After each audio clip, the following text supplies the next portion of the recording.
I'm Maureen Waller. I'm an Associate Professor of Policy Analysis and Management at Cornell University, and I have an article in the September issue of Family Process entitled Cooperation, Conflict, or Disengagement, Co-Parenting Styles and Father Involvement in Fragile Families. And in this article, I analyzed data from about 2,700 unmarried mothers and fathers who participated in the Fragile Families and Child Wellbeing Study. This is a 20-city study of unmarried parents and their children that I've been involved with, and that's being directed by Sarah McClanahan, Irv Garfinkel, and Ron Mincy. And in the Fragile Family Study, unmarried mothers and fathers are first interviewed at the time of their child's birth, and then they're followed over time. And a major focus of the study has been on unmarried fathers and their relationships with both mothers and their children. And what we found was that there were very high levels of involvement among fathers early on. So most mothers said that the father had supported them financially during the pregnancy. Most fathers come to the hospital when their child's born and they put their name on the birth certificate. And an overwhelming number of fathers say they want to be involved in their child's life. Within 3 years, however, about half of fathers are living apart from their children, and about half of non-resident fathers haven't had recent contact with them. At the same time, among fathers who are still in contact, mothers say that there's a fairly high level of engagement in daily activities. So the big puzzle for me in writing this article is why some unmarried fathers appear to be so much more successful than others in establishing and maintaining relationships with their young children. And there's been some recent research that suggests that unmarried fathers are more involved when they can establish a cooperative co-parenting relationship with their child's mother. At the same time, research about how co-parenting conflict is related to father involvement has been more mixed.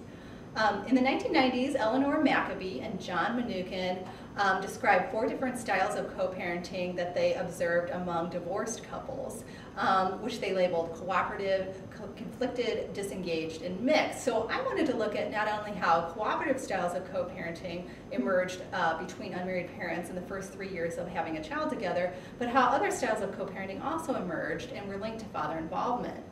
And very briefly, what I found was that both the quantity and quality of father involvement was much higher when parents could establish a cooperative rather than a disengaged or conflicted style of co-parenting. But cooperative co-parenting was much more likely to emerge in some contexts than others, which I identify in the article. Perhaps surprisingly, though, father involvement wasn't higher when parents had a cooperative as opposed to a mixed style of co-parenting, which is characterized by both high levels of conflict and cooperation.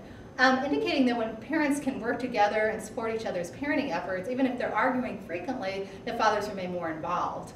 However, conflicted co-parenting was associated with less father involvement than disengaged co-parenting. So in the context of poorer quality relationships, conflict does seem to matter for father involvement, not just the inability to cooperate.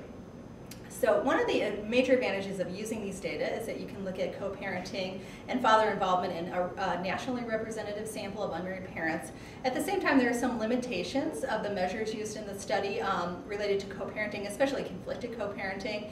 And it's possible that parents with a mixed co-parenting style experience different types of conflicts than those with a conflicted style. And the conflicts may even be about fathers trying to play a more active role in their children's life, but it's not possible to look at that in these data.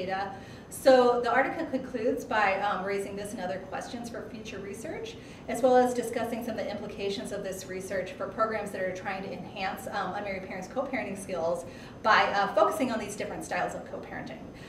So I hope you enjoy this and other articles in the special issue, and for more information you can visit www.familyprocess.org. Thanks.